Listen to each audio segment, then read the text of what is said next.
everybody. This is the Wild Ass Podcast, and I am your host, Wild Ass Craig. This is episode 12, and in this episode, I get to introduce all of you to my friend, Pastor Mike Decker.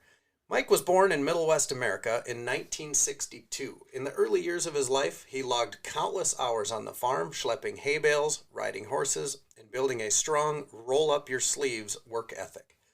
Mike's first introduction to the world of motorcycles came while living amongst the wheat fields of Kansas. His first bike was a yellow Honda Trail 90. We're going to hear about Mike's progression through motorcycling to where he's at today. Mike and his wife Robin have been married for 36 years. They have 2 daughters and a son-in-law. For the last 33 years, Mike has served in Costa Mesa, California as a chaplain for the Costa Mesa Police Department and as a pastor for Palm Harvest Church. Mike's motorcycle blog can be read at highroadliving.com, which includes stories of his road trip adventures, which we'll hear of. His weekly prayer and meditation podcast can be heard on Anchor or Spotify or through his app at hellopastormike.com. So with that, I'd like to say, hello, Pastor Mike. Hello, Wild Ass Craig. How you doing today? I am good. It's an honor to have you here, and I feel like I'm rushed at throwing this together. So this is going to be one of the more conversational podcasts that I've had. So I'm really looking forward to this. Love it. Love it. Well, thank you for taking the time. I know you're busy. And as the listeners know, we record these, and it's actually a Friday morning, fairly early your time. Is this early? What's your normal routine for the day? Well, Fridays I wake up at 5, and for the last 22 years, I play basketball every Friday morning at a local high school here in town. The principal have generously over the years, allowed me access and my friends, so to speak, to play hoops. So we play basketball for an hour, and then I come home and shower and kind of start to, from a pastor's perspective, kind of start getting into game mode, because the weekend is always, game day for me. And so this will be a day of dialing things in and kind of starting to get my my game face on for Sunday morning. I suppose it's always good to start freshly charged and full of energy. It seems like exercise would take energy out of you, but it really does the opposite, doesn't it? Oh, yeah. I mean, in the earlier days when our services were later, our service right now is at 9 a.m. on Sunday mornings. But when it was at 10, I would always go for like a 4-mile run because, to your point, endorphins are an amazing filter and an energizer. Now I'm just old and fat and slow. As you were saying that, you're born in 62. You do not look your age. You have taken very good care of yourself. 60 years old, right? The sun is good. The sunshine in California has been good to me. Yeah, for sure. For those of you and I were kind of talking a little bit before we started recording, what is the mission of the show? And really, I'm not looking for, large advertising paying sponsors. I'm looking, like I told you, I have so many friends in the industry. I've gotten to meet so many cool people through what I'm fortunate enough to do. And I just find all these stories and all these people so cool and so interesting that I want to share them. And I don't know how else to share them except this way. So people might be asking, why are you having a pastor on your show? Because you're one of those people. You're one of those people we met. I think there was an instant connection, and it's cool to see you at events. We look forward to seeing you when we do. And I want to talk about your history, how you got into motorcycling, and how you're able to wrap that into your sermons every week, because I am a very loyal listener to the Palm Harvest podcast. So I'm really excited for this. I know I already said it once, but I'm saying it again. Right on. But I would just add to that isn't that what makes motorcycling so life-giving? It's people's stories. And, inevitably when, I'm on a road trip or, your listeners are taking a road trip, you stop for, a Gatorade or to hydrate or, whatever the case may be, somebody will come up and go, hey, nice bike. And off you go on a conversation, 25 minutes, 30 minutes, sometimes even longer if you have the time. And that's what really makes, I think, a big part of at least for me, what brings joy. It's the people you meet and the stories you learn and discover along the way, and which is, how you and I got connected. And so here we are, right? Yeah, absolutely. Everything is connected by 2 wheels in my world, which is just unreal. Like I always say, I'm one of the luckiest guys there is. Going back through your bio, kind of use this as talking points and a guideline. I know you had said you're not usually the interviewee, so I know this is troubling for you sometimes. Uh, in the early years of your life, you spent time on the farm. Do you have any cool memories? You had that first Honda Trail 90, even non-related motorcycle stuff. Anything that just flashes back as I bring that up? Well, my growing up, my early years were in Kansas. We lived in a town of 100 people. That was the population in sort of Tornado Alley, the wheat fields of central Kansas. And during my summers, I would always trek to South Dakota, where my grandfather lived, and my dad. Obviously, my dad's the oldest of 9 kids, and so I'm at the upper age group of my cousins, and that's really where I spent the time on the farm. But in Kansas, I often think about, how those people don't in the Midwest maybe get this, but maybe they don't really understand that, your values so much are shaped by our early childhood years. And when I think about growing up on the farm, you develop this work ethic, this roll up your sleeves, get her done kind of mentality, because you have to do it. There's no way around it. But I think the biggest takeaway, when I think back to those early years, is just the core value of your word, honesty. Growing up, a man's handshake was a contract, and so the value of say what you mean and mean what you say, and keep your word even when that hurts sometimes. That's a huge piece that my upbringing in the Midwest shaped me. And then also just the idea of authenticity. And that's really what draws me even into the motorcycle world. I just love people's stories, and everybody has a story, and we all have baggage, and we all have, stuff. But when people are just willing to be transparent and honest and, take ownership, which I think are really Midwest core values, those are the kind of people I'm attracted to. So without question, who I am today was shaped by those Midwest Bible Belt, if you will, core values that still lead me today as a man living in California. I can relate to all of it. I'm just sitting here nodding. I know this is not a video podcast, but I'm sitting here going, yep, yep, yep. It's hard to explain how that works, but yeah, I get it. I think most people get it. I think most people in the motorcycle community probably get it. So to bring that out to the Southwest, where it's stereotypically not that way, I think I would probably be proven wrong in most cases. That most people are all just like we are, good people. Yeah. You are married to Robin. I've been fortunate enough to meet her. Tell us about your kids. Well, I've got 2 daughters. One is a CrossFit coach, Gina. She can kick anybody's butt. She's like in the top, I want to say 5 or 6% in the country. She's crazy athletic, and so she's married to Cam, who is in the solar industry. He's one of the top salesmen in the country and in Canada. He's super hungry, so they just bought a house and live about a mile from us, so that's really cool. And then our youngest daughter, Casey, she works for a company called Parachute in Venice Beach, which people may know from the movies and stuff. And they're also her new thing is they're sending her to various places. Like she just got back from San Francisco, where she sets up and designs kind of the store, how the store is supposed to look. So she's headed to Denver here next month. She just got back from Chicago, and as I mentioned, San Francisco. So I got 2 daughters who are hungry and active, and fortunately still engaged in Robin in my life. So we're a blessed family. Yeah, that's very cool, and it's nice. I'm a child that lives very close to my parents. I moved in about 10 years after them, and we share 700 feet of property line. So it's really kind of nice. I like it. So you're lucky to have that in return. I know my daughter lives about 20 minutes away, and I wish she lived a whole lot closer. My son lives about the same distance, and I see him less often. So I wish I had that closeness. But as they get older and things sort out, maybe everything will be fine. You've been a chaplain, which I guess I didn't learn that until probably the last couple of years, that you were a chaplain. were you a pastor at the same time? Like, did that all come together?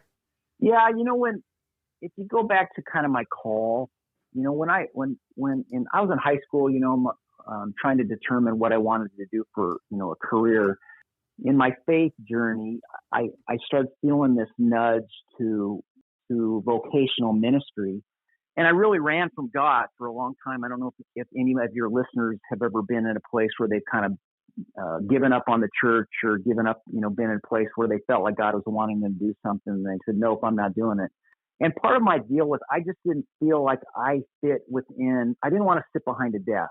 So this is a long answer to your question, but I made this deal with the Lord. I said, listen, okay, I'll go into the ministry. I'll be a pastor, and do the pastoral stuff, but I really don't want to spend my time inside the walls of the church. I want to be out in the community. I want to be engaged in our local high schools and our civic arenas. And so fast forward, after moving to California to take a position as a pastor, I just felt this desire to go down to our local police station, which I did, and said, hey, do you guys have like a chaplain ministry? Because in the military, there's chaplains. And in our case, our city didn't have a police chaplain or even fire chaplains. But about 4 years later, they developed one, and I was one of the first, I was one of 4 guys picked to be a part of the chaplain ministry. And so at that point, I was still pastoring. I was a pastor here in town, but it really sort of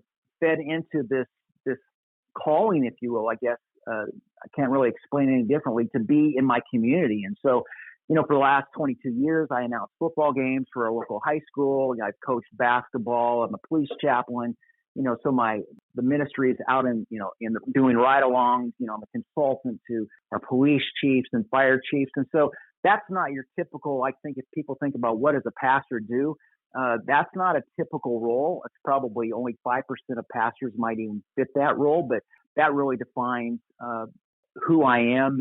And so that's why even on my motorcycle, when I travel, around the country and more recently, we're starting to do these on the road broadcasts.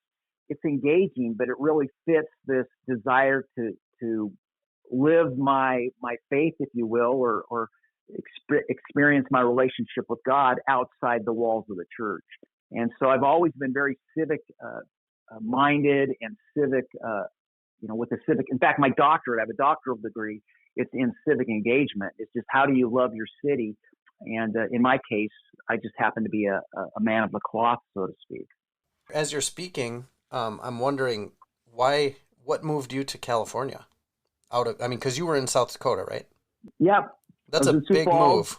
Well, my wife said I'll go anywhere but California. And that's where, God has a sense of humor. So if you guys don't know that, I don't know why that works, but when you say I'll never do that, hold on, because God has a way of changing up.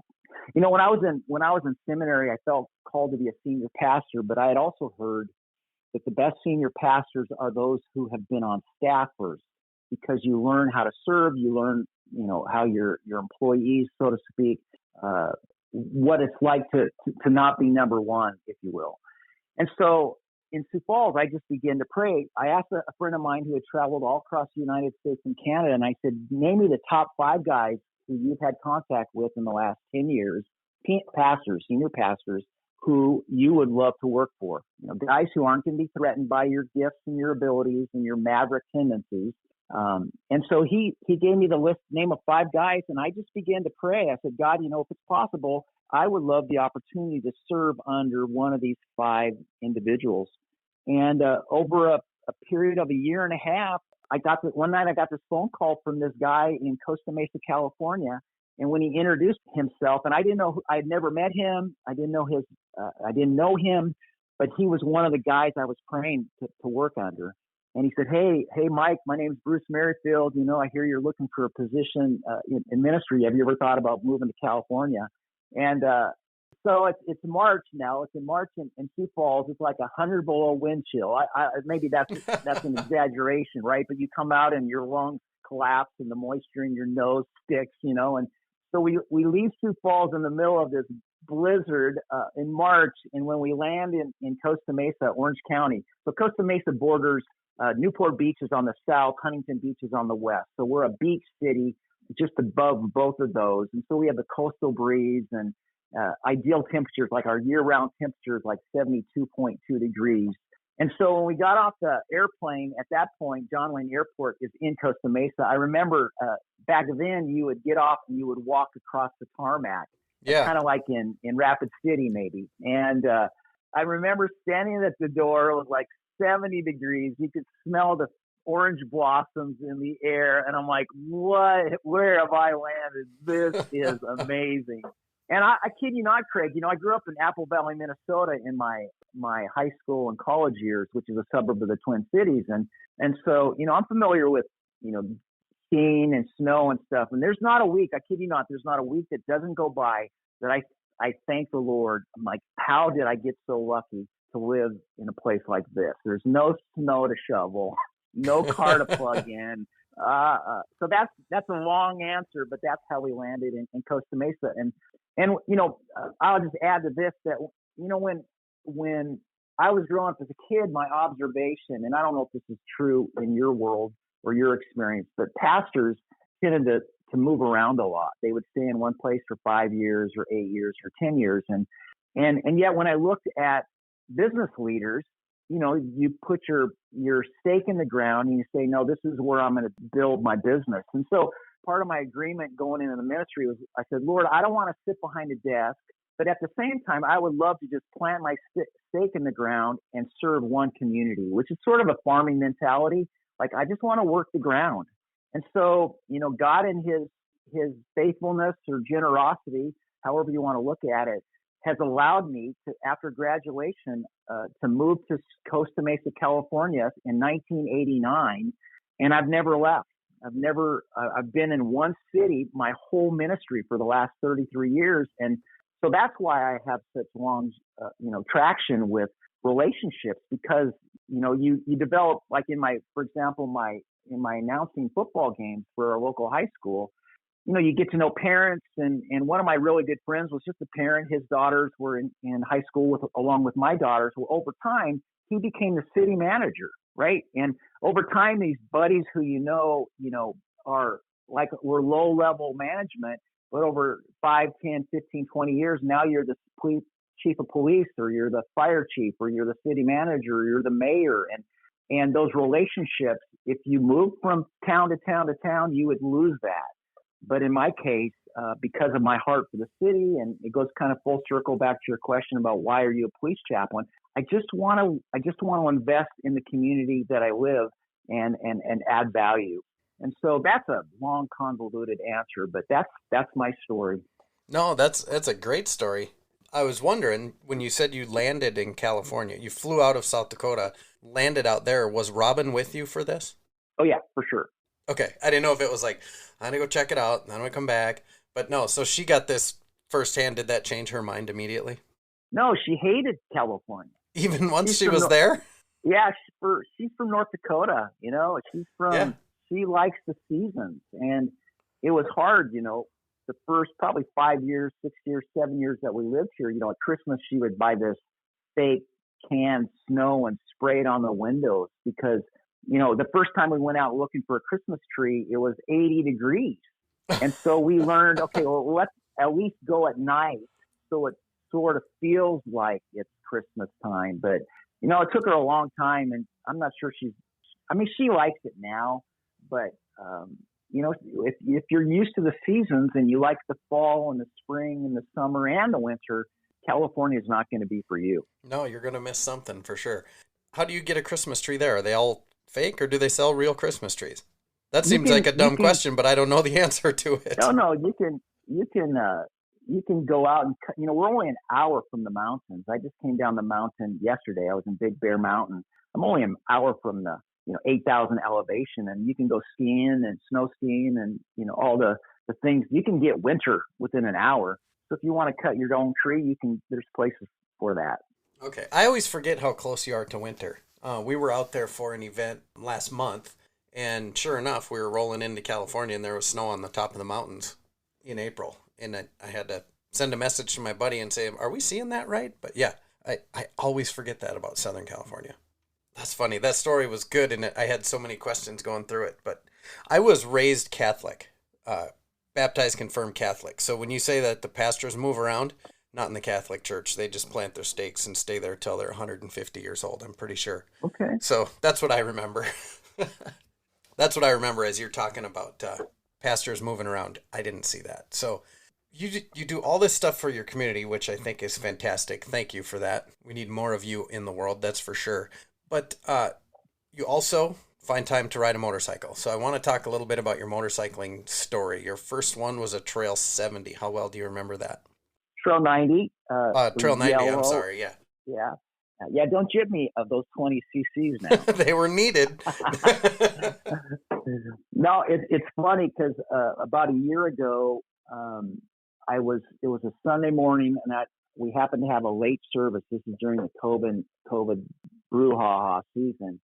And we had a 10 o'clock brunch. And so I went for a run, and I was out, and my neighbor, my 84-year-old neighbor, had this Trail 110, a 1984 Trail 110 that he was selling. And that weekend, Brian and Vanessa Clock happened to be at our place. Brian's my cousin. And so I ran back to the house, and I said, Brian, let's go look at this motorcycle. And we ended up making this deal. And so now I have this Honda Trail 110. It's red though, but it's so nostalgic. It's four speed. It's an automatic. There's no clutch, but it's just, it was a great starter bike for sure for somebody who can learn, how to ride a motorcycle without the whole clutch factor. And that was a good introduction into the motorcycle world. Yeah, definitely. I remember those bikes. I think you're right, Trail 90. I want to say there was a Trail 70 as well, right? It seems like the 50, neighbor... I think. Yeah. I could be wrong, but the neighbor had a blue one. So I remember it had the goofy little banana, or like the real skinny handlebars that came up and curved out. I remember it so specifically because at the same time I had and I could be wrong on being the Trail. I thought it was a 70 though, and I had the little QA 50, and we rode those things all over the neighborhood. So much fun. But yeah, and I remember you posting pictures of that red one when you got it. And it's so funny because all the old guys in my neighborhood will come out because it has such a distinct sound. And again, it's what I love about motorcycling is it leads to conversation. People just come out and go, hey, and it lends to a story that takes them back to when they were a kid and stuff. And that's what I just find so great about the world of motorcycling. It's just a safe tool, if you will, to open conversation. Yeah, for sure. Do you remember your progression of motorcycles? Was there a large gap? How many of you had? Where'd you go from the Trail 90? And how old were you when you had that? I think it might have been 7 or 8 years old.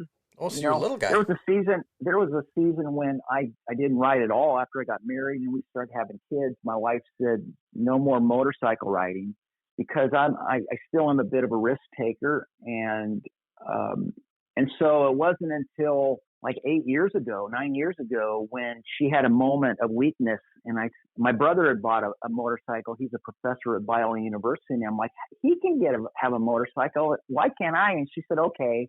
And that weekend, Brian Clock and Laura Clock were in Orange County for the Long Beach Progressive Motorcycle Show, and I spent the day on it was media day, and so we just looked at hundreds of bikes, and at the end of the day, Brian and Laura, his previous wife, his ex-wife, looked at each other and said, okay, we know what you want. And I thought, oh my gosh, you guys this is a 2-week conversation after maybe a 30-year hiatus. But 2 weeks later, Brian showed up at my house with this Victory Black Vegas April. And that was sort of my big 1600 cc, introduction into the world after a 30-year hiatus. And now I ride a cross-country tour, which is my touring bike, was a gift from Brian and Vanessa, his new wife. And so it's I definitely prefer the big bike over the small ones for sure. Yeah, especially for the kind of riding you're doing. So you went for quite a while without a bike, and then you just went full-on big bike. Yep. Go big or go home, right? Absolutely. You're not wrong. What prompted the blog then? Did this all start around the same time, or when you started doing the High Road Living blog, or was this leading up Yeah, to the no, motorcycle? that was totally it. And I just had the encouragement of a friend. Someone said, you ought to blog. And so I started that, when Robin rides with me, which is always my preference, I tend not to focus so much on other people. I tend to focus on her experience and making the trip about her and enjoyable. This summer, though, she won't be joining me on my, annual Sturgis trip. And so I'm going to be on a 16-day trip.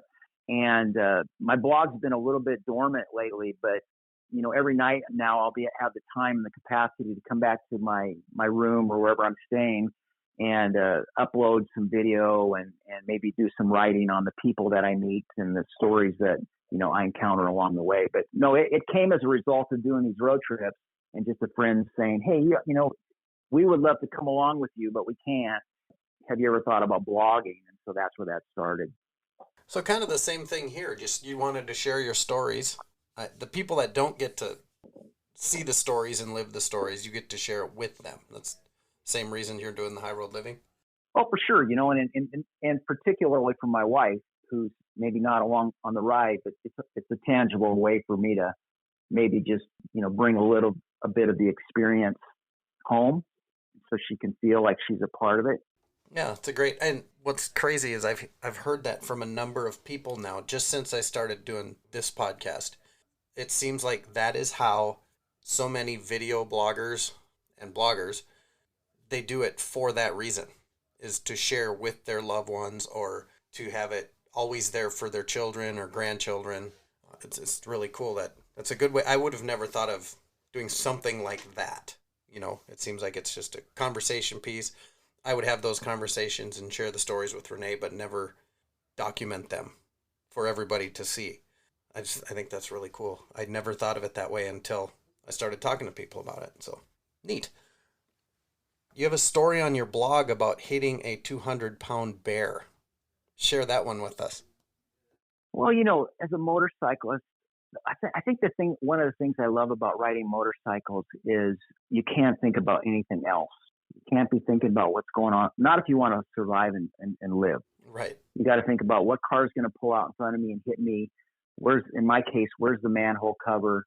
And so when you're on the road, at least for me, I always go through scenarios of what am I going to do if a deer pops out? And many times they have, right? They come out in front of you, or a raccoon or something that could really, be catastrophic. And so Robin and I were celebrating, I think it was our, 30th or 32nd wedding anniversary. So I had her fly up to Seattle because that was part of my trip. I was doing the Idaho, Seattle, Oregon, California loop.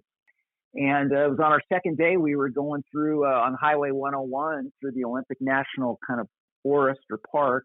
And 10 o'clock in the morning, just cruising along. And I had just turned off my GoPro, which is a bummer because it had been rolling the first couple hours of the morning.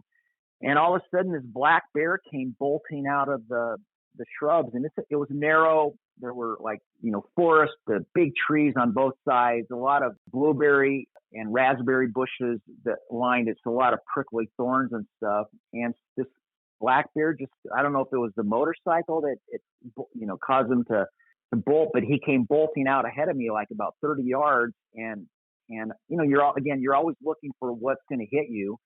And so instinctively, I downshifted. I was in fifth gear. And when I downshifted to fourth gear, the RPMs of the bike just went super high, and the bike it backfired a little bit. The pop, pop, pop, pop, pop, as it's grinding down through the gears. And the bear just turned his head as he was about at the center line of this 2-lane highway. And, in motorcycling, wherever you look, your bike's going to go. Yes. And so this bear just kind of, turned its head, I think, instinctively to hear the sound. And when he turned his head, his whole body turned.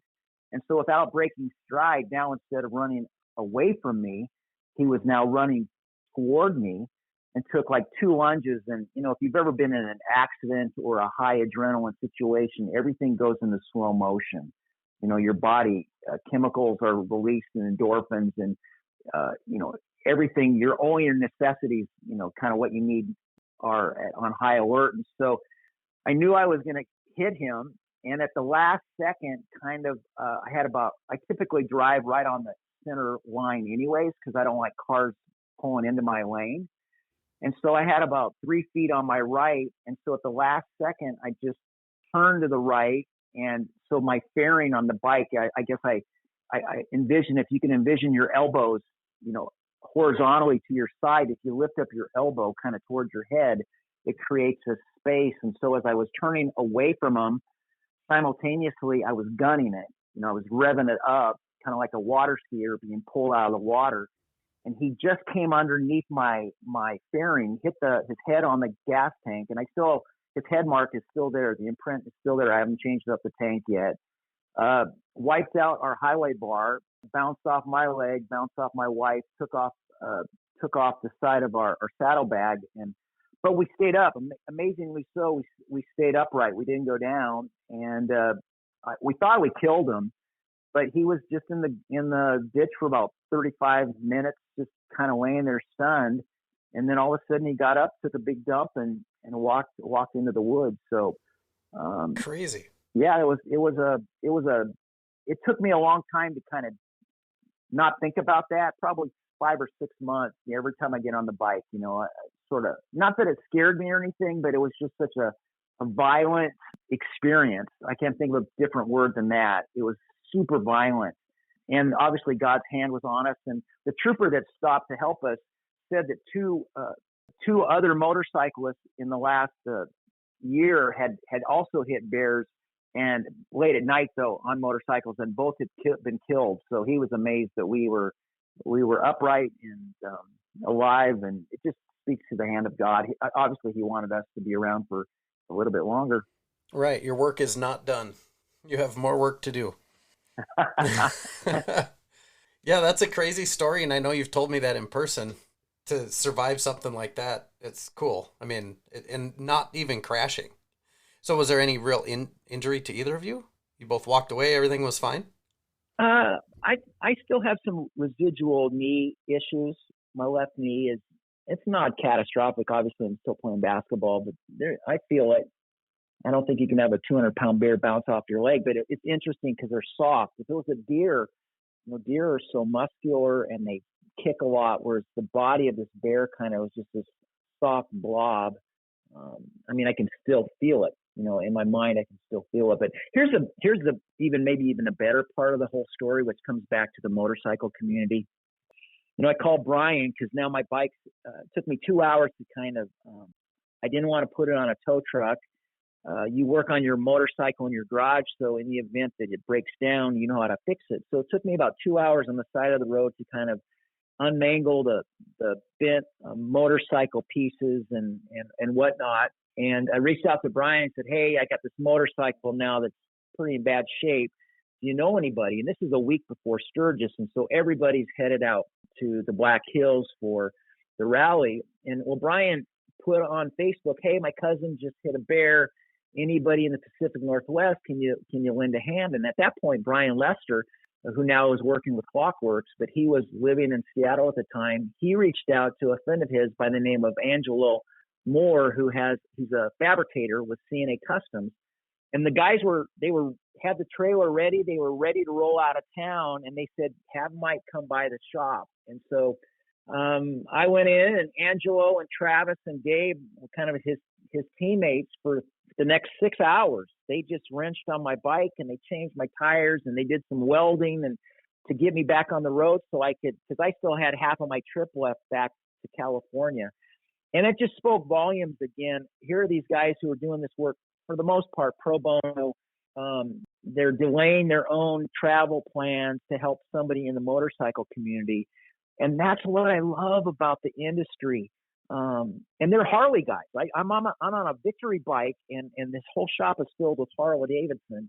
And yet it's about how do we share, love with people on two wheels. We're a family. And so just props to CNA Customs in Pacific Northwest. Angelo Moore was amazing. And, and then you develop friendships. So Brian Lester and I didn't really know each other, but now, like I said, he's with Clockworks. And so we developed a friendship, as a result of this bear experience. And I love it. I love how, what can come out of potential tragedy.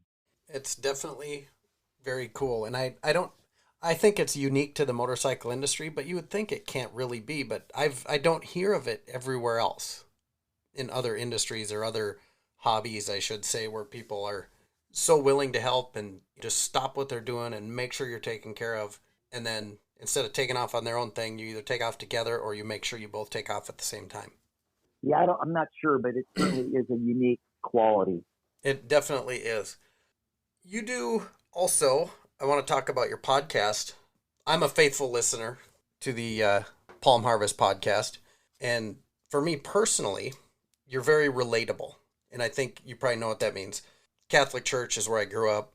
That's not a relatable place for me at all. You know, I found a local church that I had gone to quite religiously. That pastor left. The new one, there's nothing there. Like you go there and it doesn't relate with me at all.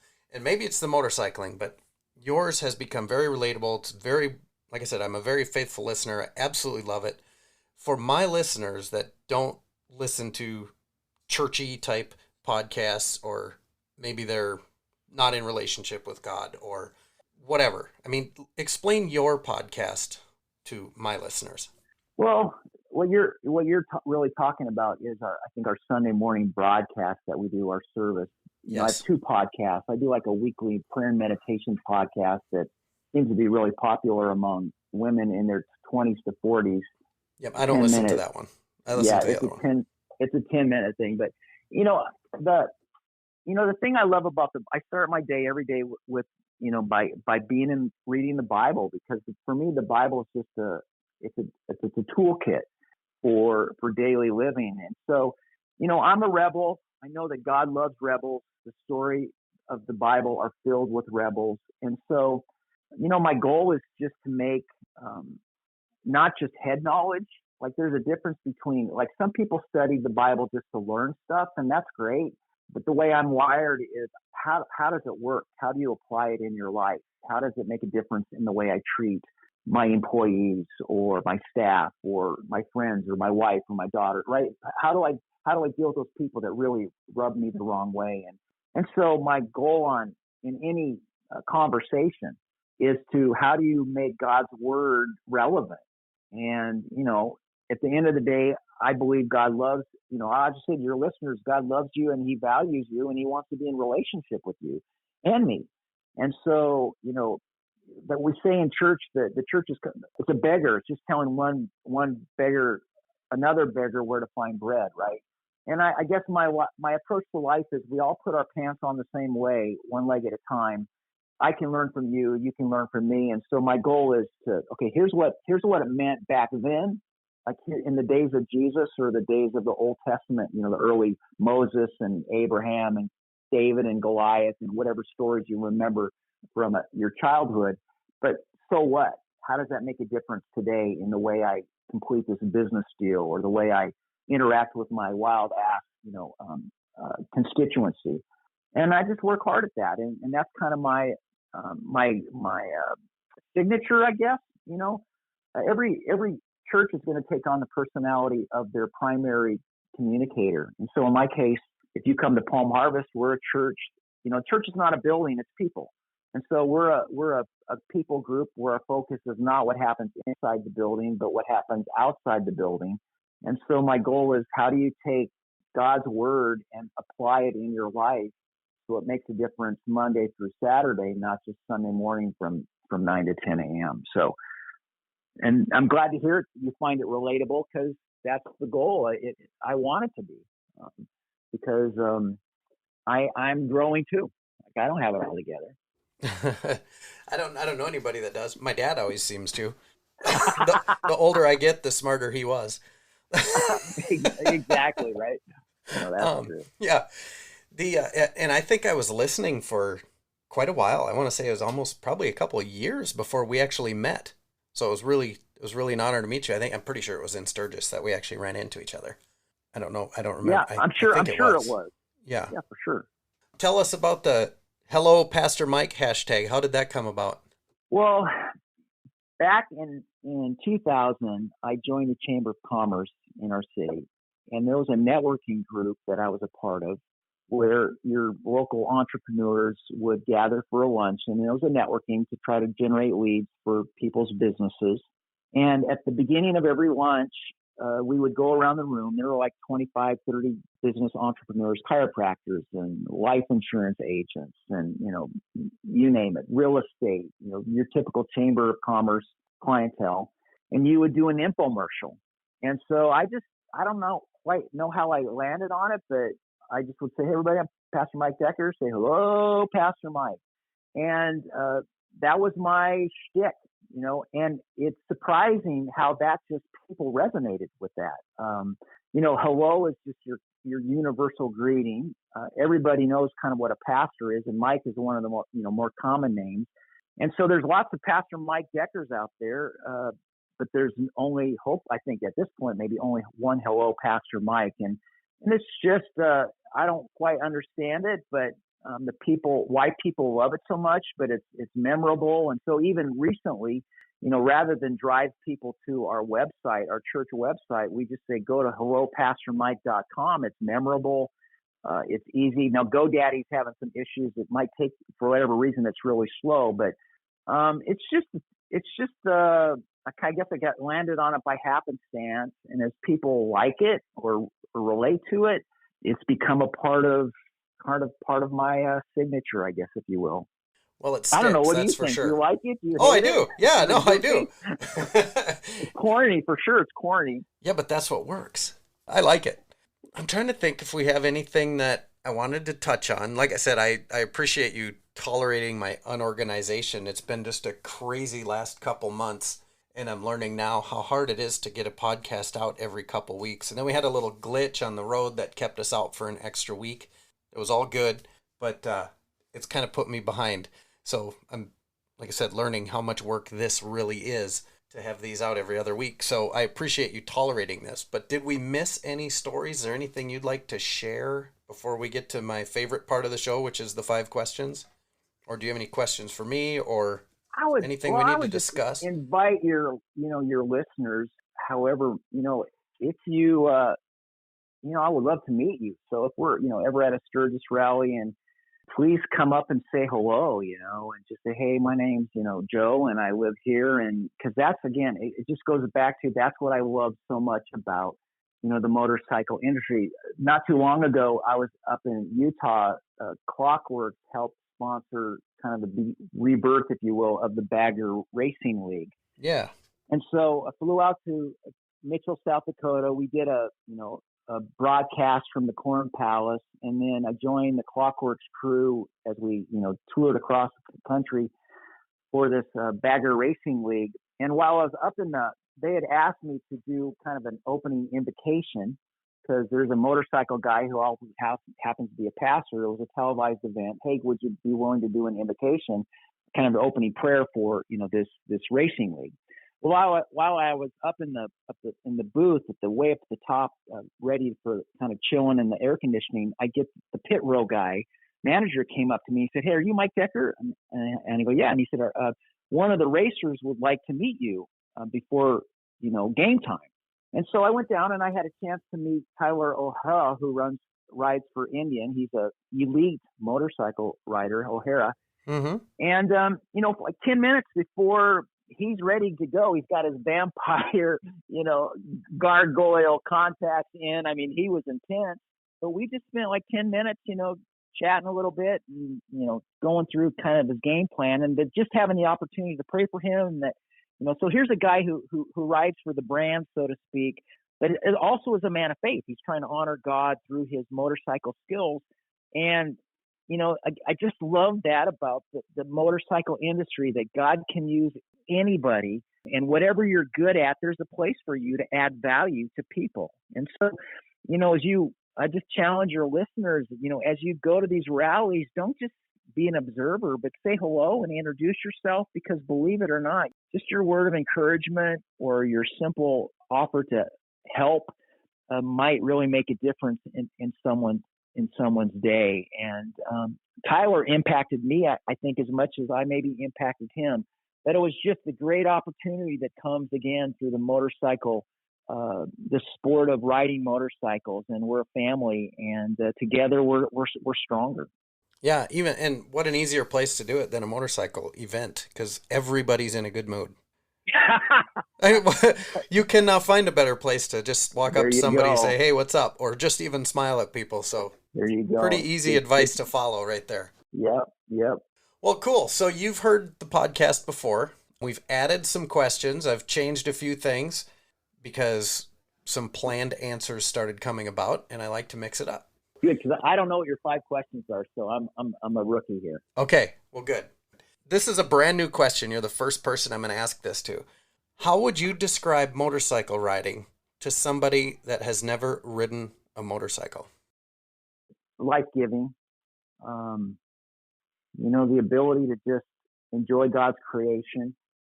Motorcycle riding and surfing are a lot alike. When you're on your surfboard out in the ocean and there's dolphins swimming around you, it's just, there's something spiritual about it. And I have a bit of a creative pathway, meaning that when I'm outdoors or in the mountains, I guess which is the same, I just feel God's closeness. And so for me, motorcycle riding, it's a spiritual experience. You get on the bike and you just ride, and when you're out on a back road somewhere in middle America, and there's, you're smelling the alfalfa in the fields, or, the water along the lake, or even the desert. It's for me at least, it's just life-giving. So that may be not the answer you're looking for, but it's certainly, it's an experience that's actually a very experiential description, if that makes any sense. If I'm saying that right. Think about it. Describing the experience of it, which is, very cool. When you're in your car, you don't smell the dust. No. You don't smell the pine of the trees, the evergreen trees. But when you're on a motorcycle, it's interesting. My wife, Robin, she gets incredible car sickness when she's in a car that goes around curves. And so for most of her life, she's never been able to enjoy the mountains because she's always puking. But on a motorcycle, she doesn't get sick. And the first trip we took, we have our headsets and we're talking and stuff. And I just kept hearing her go, wow. Not only was it beautiful, but it was stuff she had never seen and get to experience. And she wasn't sick. And so for those of you who have a spouse maybe who are listening and maybe, going around a windy road causes them to blow groceries, maybe motorcycling, is something they should consider doing, because for Robin, it's been a game changer. Interesting. Another question. Question number 2. What would be the best advice you have gotten as a motorcyclist? Ride at your own pace. When I first started, Laura Clark encouraged me to take a class, and Laura has set land speed records, and she's a pretty accomplished rider, and she's famous. But she said, Mike, you're going to ride with others who might go faster and just have a higher skill level. Let them go at their pace. You ride at your own pace. And when I went to my class, even though I had ridden many years for most of my life, and motorcycle riding and horseback riding are really similar. But the things you learn in these instructional classes is like, they really will save your life. And so, Laura's advice to get training, learn from other people, and ride at your own pace really has shaped my riding experience. Very good advice, for sure. What is the worst advice you see or hear being given in the motorcycling community? I don't have an answer to that. It's funny to see, and I like to ask these because, you're a pastor. I have people that work for manufacturers. I have long distance riders, all different people from different walks of life, and that the answer to these questions are quite a bit different just from your perspective. That's why I like to find out if you've heard any you hear somebody giving some advice and just go, doesn't make sense. Nothing you can think of? No, and I'm not wired. I'm a glass half full kind of guy. I don't really listen to negativity. Like I can remember everybody's story, but I don't ever dwell on people's baggage doesn't influence my attitude about them. I just don't, the negativity I don't cling on to. So I've probably heard it, but it just went up in one ear and out the other. I just don't give much space to negative, pessimistic attitudes. I don't have space for it. Okay, fair enough. What would be on the top of your bucket list? Something you haven't done yet that you want to get done or do or see?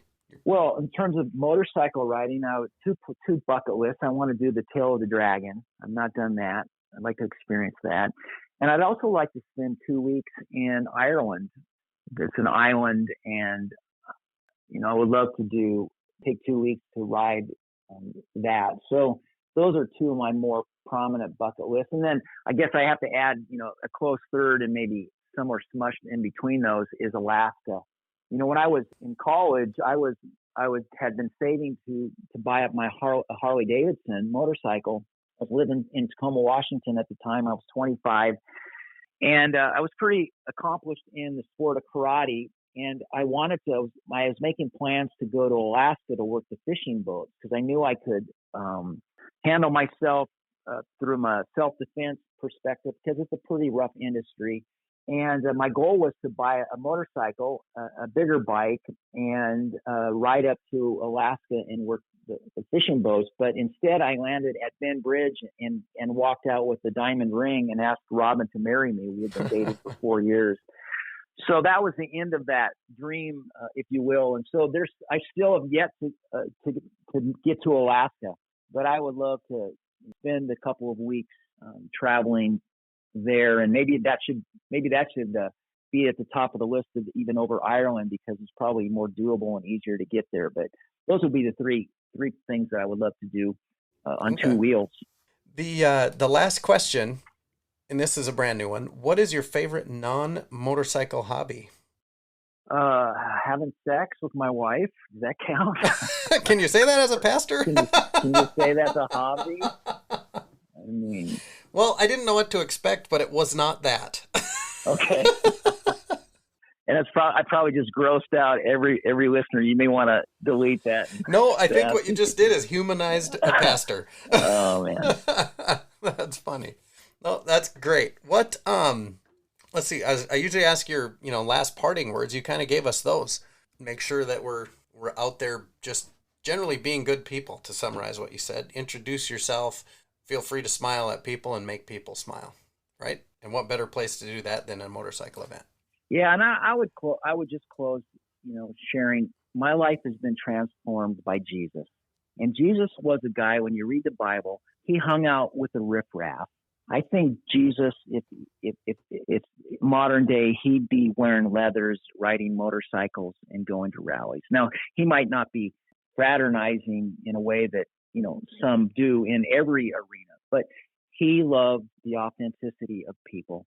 And, maybe you're in a place in your life where you've given up on church, or maybe your experience with faith has wounded you. I would just invite you to be open, to come back to explore what that might look like. And if listening to, my podcast, as Craig mentioned, can help you with that, you can go to hellopastormike.com. There's an app there that you can download, and we'll, give you resources if you want to listen to me, flap my gums. But really, at the end of the day, Jesus loves you. He values you, and he wants to be in relationship with you. And he's not surprised by anything you've done or any experience you've had.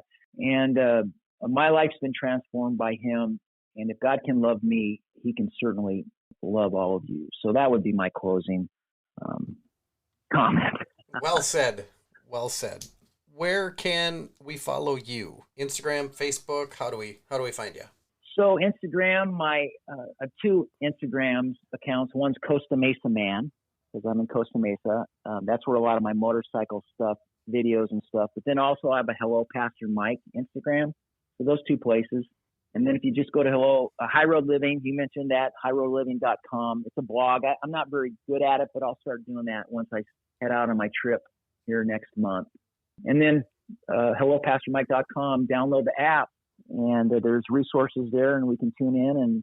And at the end of the day, if you see me, like we never really talked about it, but Brian Kalk and I are first cousins. And so, we're close in age and we spend a lot of time together. And so anytime I can go to a Clockworks event, I try to.